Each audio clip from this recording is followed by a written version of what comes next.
American dream is rooted in the Declaration of Independence, which proclaims all men are created equal with the right to life, liberty, and the pursuit of happiness.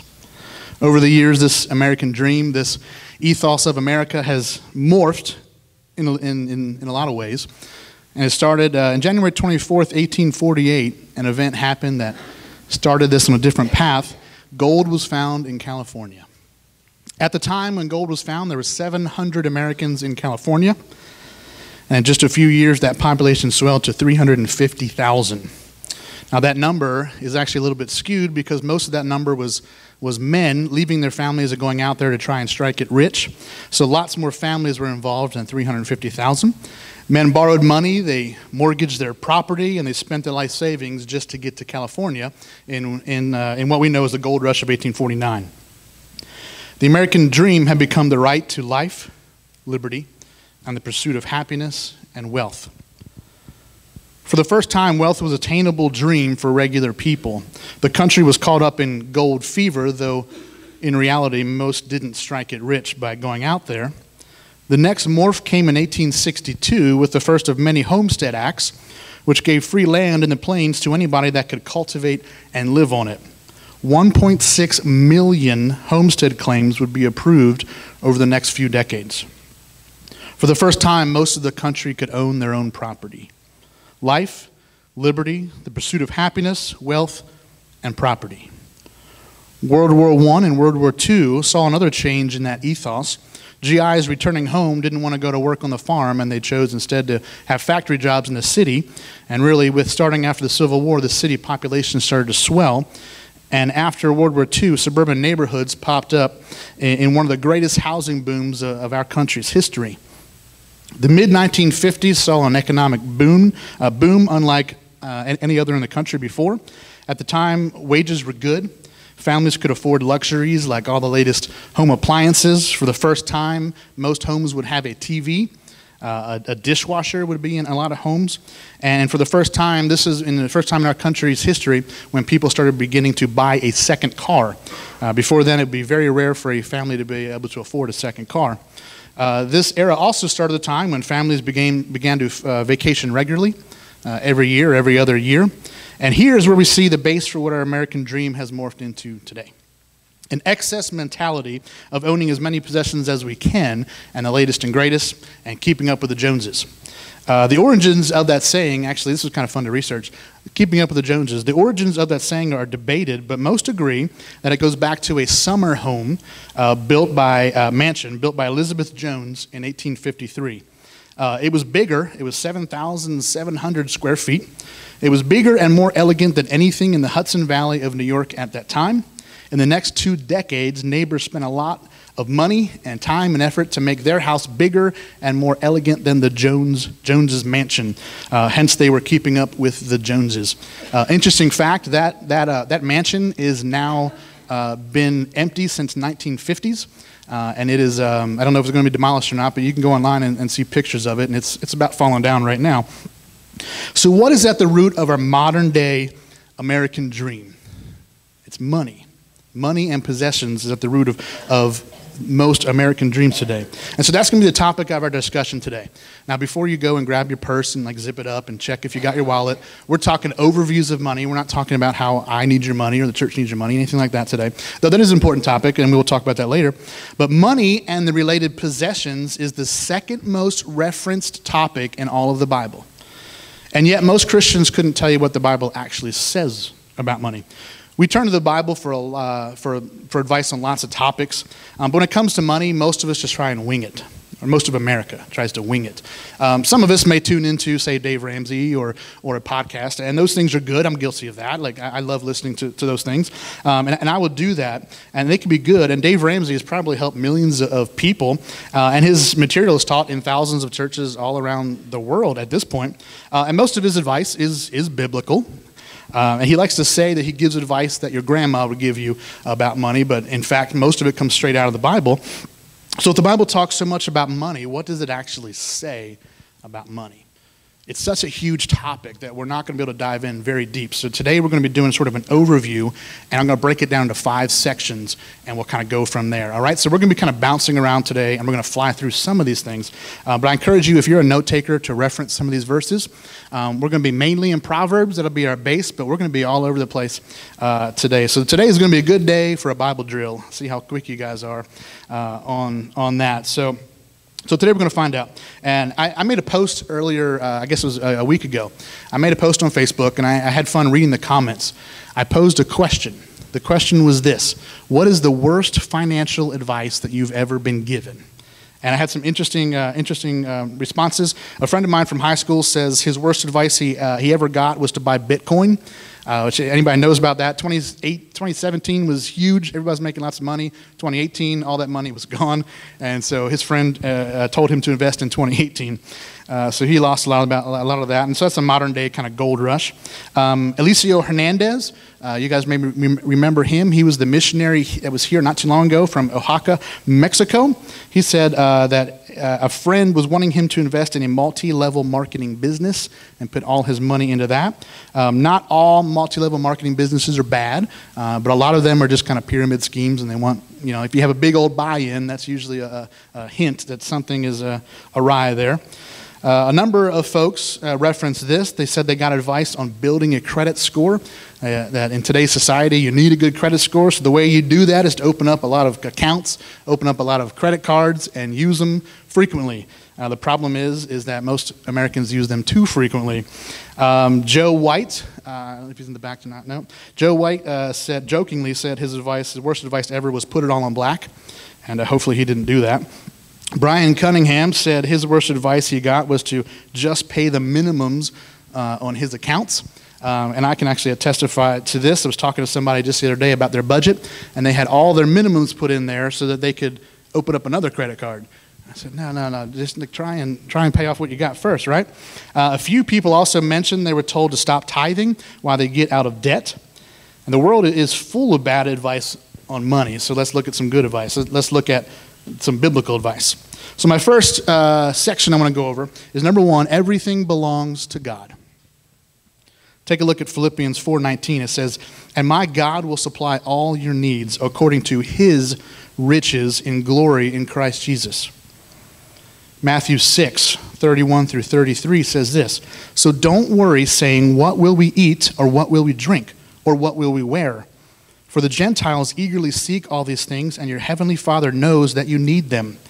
But seek first the kingdom of God and his righteousness, and all these things will be provided for you." God owns it all and will provide for his children. I want to take a quick time out here, just a quick sidebar, and address the prosperity gospel, because these verses are sometimes used in what's called the prosperity gospel. The prosperity gospel has become popular in modern Christianity, and it states basically that if you seek God, you will be blessed with health and riches, no matter what. If you give to the church, your bank account will always be full and 6-figure bank accounts, and that's not what these verses are saying, or other ones like it. They're saying that if you seek God, he will provide for you. He doesn't say he's going to make you rich. He doesn't say that you'll have great health the rest of your life, but he does say he will provide for you. And sometimes this can be tough. I mean, sometimes it can mean that God is telling you to give your last $20 to a person in need. There's somebody outside that can't get in. Hey, Dave, are you out there? Brian. Dave, there's somebody outside. I think that outside door locks. He's on it. He is going. Okay. So the point of this is God will provide for you. He'll provide your needs. If you're hungry, he will clothe you. Or if you're hungry, he will feed you. If you're naked, he will clothe you. Monetary riches, the prosperity gospel preaches, are never promised in the Bible. God gave you all that you have, so let's listen to him when he tells you what to do with it. Number 1 is everything belongs to God. Number 2 is budget. It's kind of a bad word, budget. Every financial plan or guru out there will say that the foundation of financial independence or getting out of debt is a budget. They all agree on that. Jesus himself says this in Luke 14, verses 28 through 30. He says, "For which of you, wanting to build a tower, doesn't first sit down and calculate the cost to see if he has enough to complete it? Otherwise, after he has laid the foundation and cannot finish it, all the onlookers will begin to ridicule him, saying, this man started to build and wasn't able to finish. God is talking about counting the cost before you invest in a job. Solomon drives this home in Proverbs 21, verse 5. He says, the plans of the diligent certainly lead to profit, but anyone who is reckless certainly becomes poor. A recent Gallup poll found that only 32% of Americans maintain any form of household budget. And in this poll, they asked the people who didn't budget, they asked them, what is the reason you don't budget? And the number one reason was it's too restrictive. Basically, in other words, it's my money and I want to spend it how I want to. Interestingly enough, it's also one of the major hurdles when it comes to Christianity. A lot of people say it's too restrictive. I want to live how I want to live. I don't want God to be in charge. And that couldn't be more wrong. A budget is freeing. I budget in what I'm passionate about. All right, so giving is something I'm passionate about. So that is a line item on my budget, giving. Having a date night regularly is something I'm passionate about. Just transparency here, before I had a budget, Amber and I were lucky to go on, I would say, one date a year, maybe two at most, and that wasn't good, right? So I purposely budget that in. I like to have family adventures. That's what I call them. My kids mainly think they're lame, but you know they're like cheap little things. For instance, yesterday I took my boys to the gun range for the first time. They'd never been to a gun range, so that was interesting, and it was fun. It was fun. One of our favorite adventures that I love to do is I love to go out the river, get on the ferry, cross the ferry over to Augusta, and in Augusta there's like a general store. And they make their own desserts out there, and I love going out there. Budget-friendly tip is if you park on this side of the river, it's free to like walk on the ferry and go across. So if you're just going like to Augusta, just park and walk over. Otherwise, it's like $5 each way to take your car. So we like doing that. You know, my kids hate driving that far, but like it's not that far. So I like having those like family adventures. So that's something that I actually budget for, so that we can actually do that. See, before I had money, there were a lot of months where at the end of the month, I had more bills than I had money. You guys ever been there? You got more bills than you have money? And I've been there. And so if I wanted to take a date night, for instance, right? So a date night involves babysitting, and you got to go somewhere, right? So I mean, you try and go cheap, but whatever. So there are a lot of months where in the middle of the month, I'd say, let's go on a date night. And then in my head, I'm thinking, do we actually have enough money for this? Like, are we actually going to be able to go on a date night, or what's this going to affect later down the road? Are we not going to be able to pay something, or are we going to eat ramen noodles next week? Like something, right? And so now that I actually budget that in and I've been able to cut out excess, I can have a date night whenever I want because I know the money's there, right? So it's freeing for me. Pre-budget, there was many times when I would hear of a situation and I'd want to help somebody. You know, a fire and family is in need, right? And so before insurance kicks in, they just need some clothes, some food, some Kroger gift cards or whatever. There are many times when I really wanted to do something, I just didn't have the money to actually do it. And now that's budgeted in for me, right? So most of my giving goes to the church, but now I've got that budgeted in, so if the situation arises, I can actually help somebody. And that is freeing to me. Having a budget has brought a lot of peace to my marriage. See, money is still the number one cited reason for divorce. The number one reason cited for divorce is still money problems or money issues. With no budget, then there was always this constant tension because we didn't know where our money was going. We didn't know who was spending what. And so there was always this tension. And so having a budget has been really freeing for me. And I can say definitely it's helped my marriage. So number one, everything belongs to God. Number two, budget. Number three is debt, or get out of debt. An early 2017 poll broke down the average household debt. Here's what it looked like. This is 2017, so it's likely going up a little bit. The average mortgage debt that a household carries is $180,000. The average credit card debt a household carries is just over $16,000. The average student loan debt is just over $50,000. And the average car loans are just under $30,000.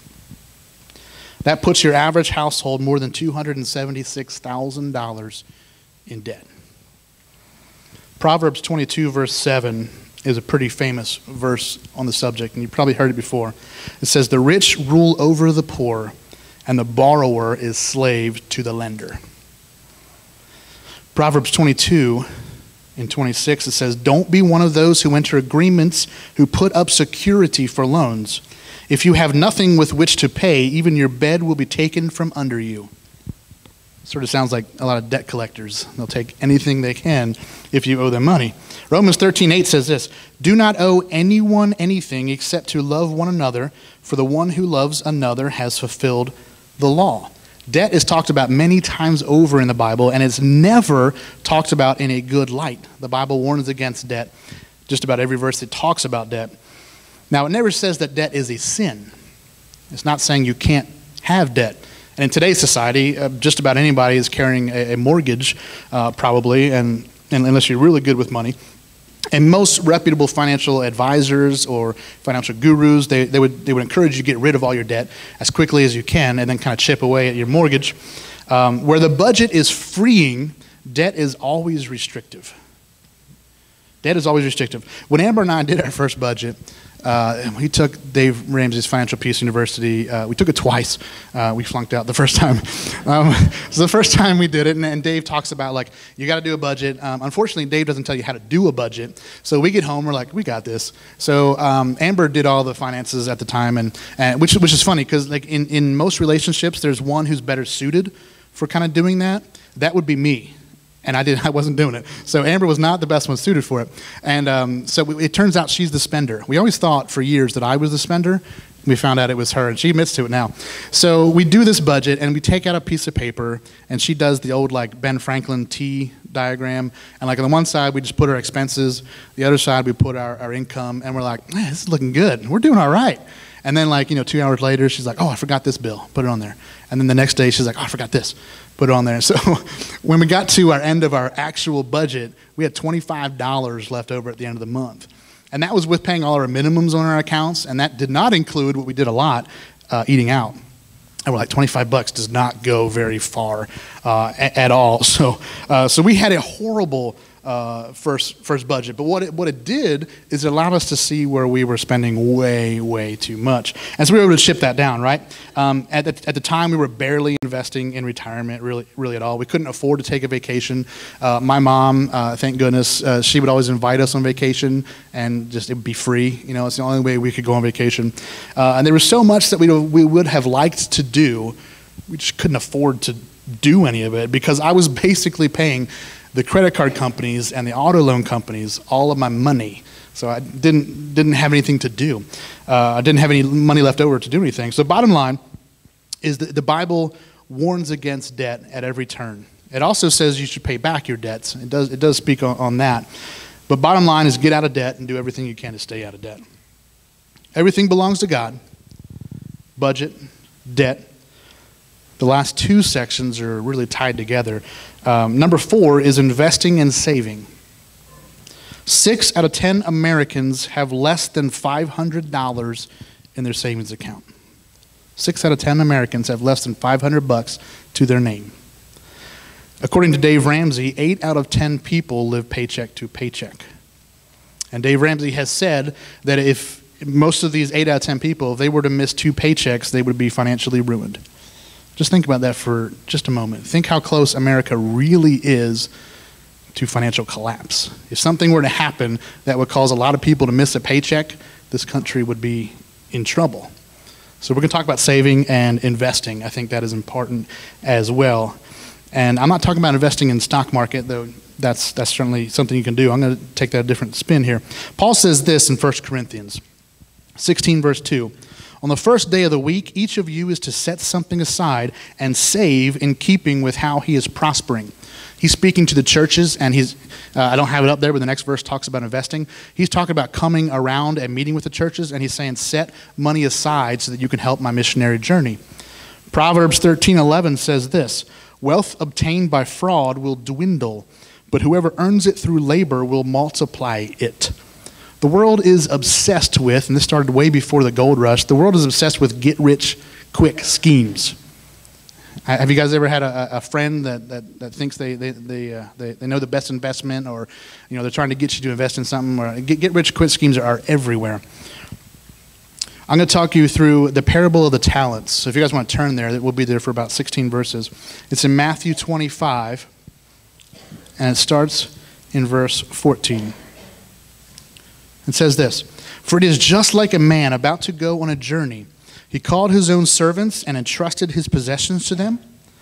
To one he gave 5 talents, and to another 1 talent, depending on each one's ability. Then he went on a journey immediately. The man who had received 5 talents went, put them to work, and earned 5 more. In the same way, the man with 2 earned 2 more. But the man who had received 1 talent went off, dug a hole in the ground, and hid his master's money. After a long time, the master of those servants came and settled accounts with them. The man who had received 5 talents approached, presented 5 more talents, and said, 'Master, you gave me 5 talents. See, I've earned 5 more talents.' His master said to him, 'Well done, good and faithful servant. You were faithful over a few things. I will put you in charge of many things. Share your master's joy.' The man with 2 talents also approached. He said, 'Master, you gave me 2 talents. See, I've earned 2 more talents.' His master said to him, 'Well done, good and faithful servant. You were faithful over a few things. I will put you in charge of many things. Share your master's joy.' The man who had received 1 talent also approached and said, 'Master, I know you. You're a harsh man, reaping where you haven't sown and gathering where you haven't scattered seed. I was afraid and went off and hid your talent in the ground. See, you have what is yours.' His master replied to him, 'You evil, lazy servant. If you knew that I reap where I haven't sown and gather where I haven't scattered, then you should have deposited my money with the bankers, and I would have received my money back with interest when I returned. So take the talent from him and give it to the one who has 10 talents. For to everyone who has, more will be given, and he will have more than enough. But from the one who does not have, even what he has will be taken away from him.'" Verse 30, "And throw this good-for-nothing servant into the outer darkness, where there will be weeping and gnashing of teeth." When I was younger and I used to hear this, I was thinking talents like a little coin. You know, you had like 5 little coins, and it's near impossible to figure out how much a talent is worth. The word talent was used throughout the Old Testament all the way into the New Testament, but most seem to agree that we're talking about a lot of money. That 1 single talent was probably a couple $100,000.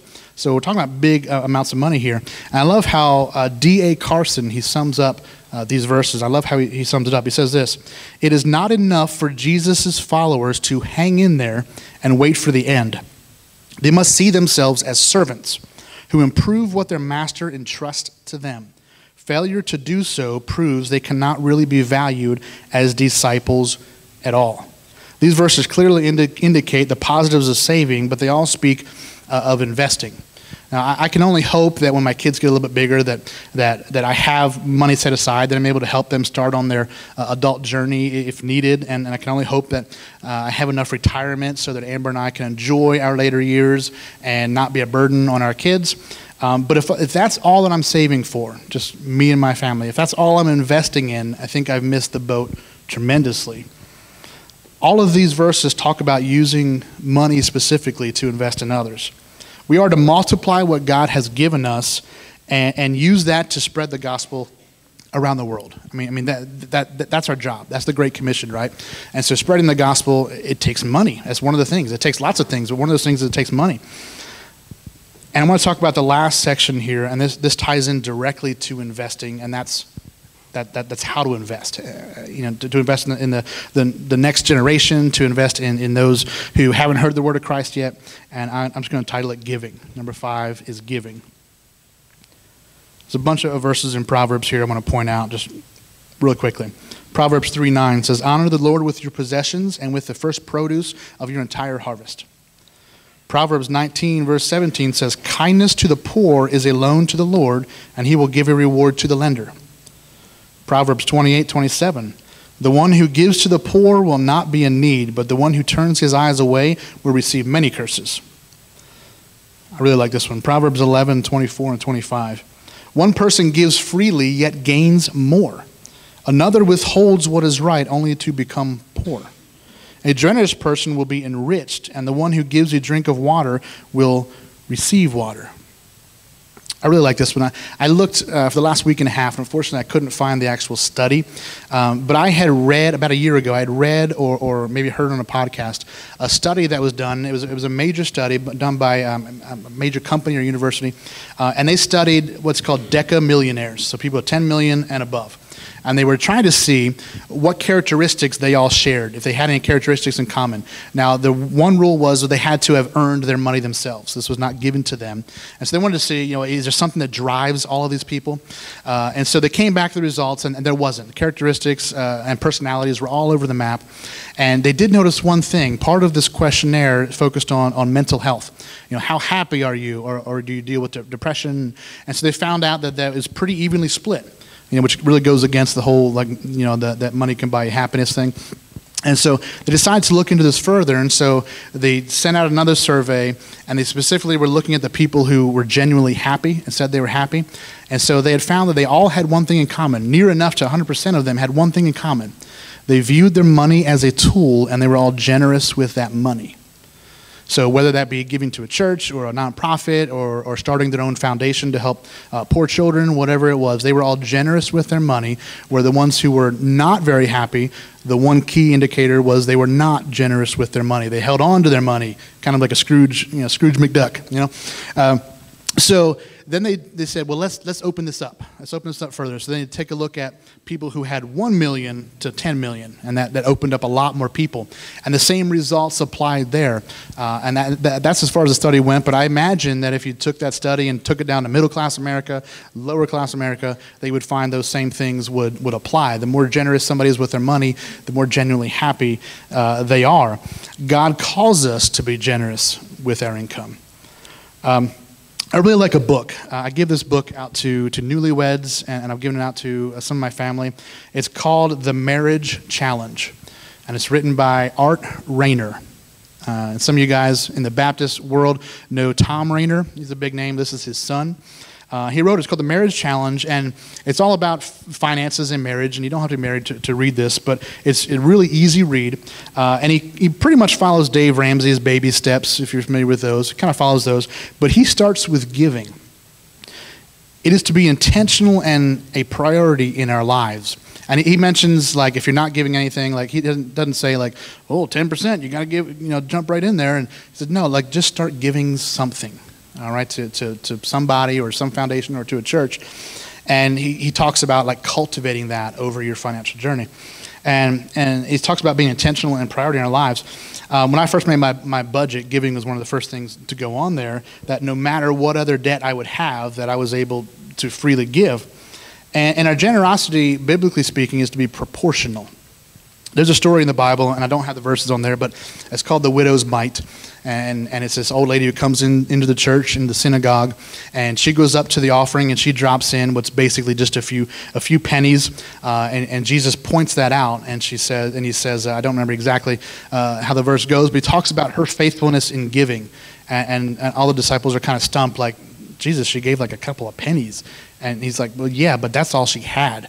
Right? So giving is proportional. The more we have, the more we should be generous with it.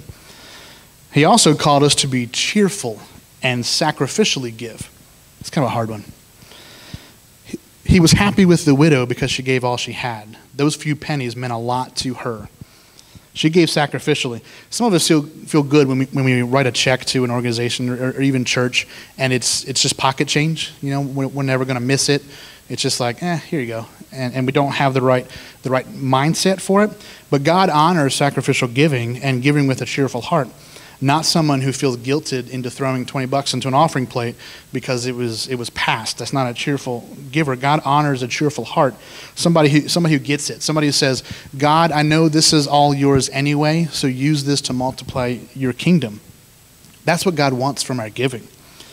We only scratch the surface on finances when it comes to the Bible. There are over 500, I believe it is, verses that talk about money directly. If you bring in possessions, there are over 2,000 verses that talk about the subject. Again, it's the second most referenced subject in all the Bible. And so I hope this overview gets you kind of thinking. If your finances aren't in order, how are you honoring God with them?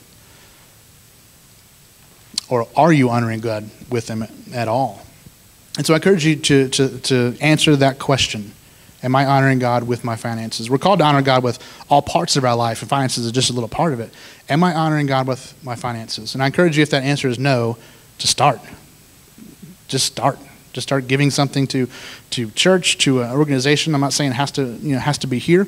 If you want the gospel to be spread right here in our area, the church is the best place to do it. The local church is where that's done. And if you are honoring God with your finances, I encourage you to take a look at them and say, how can I honor him even better? How can I give even more sacrificially?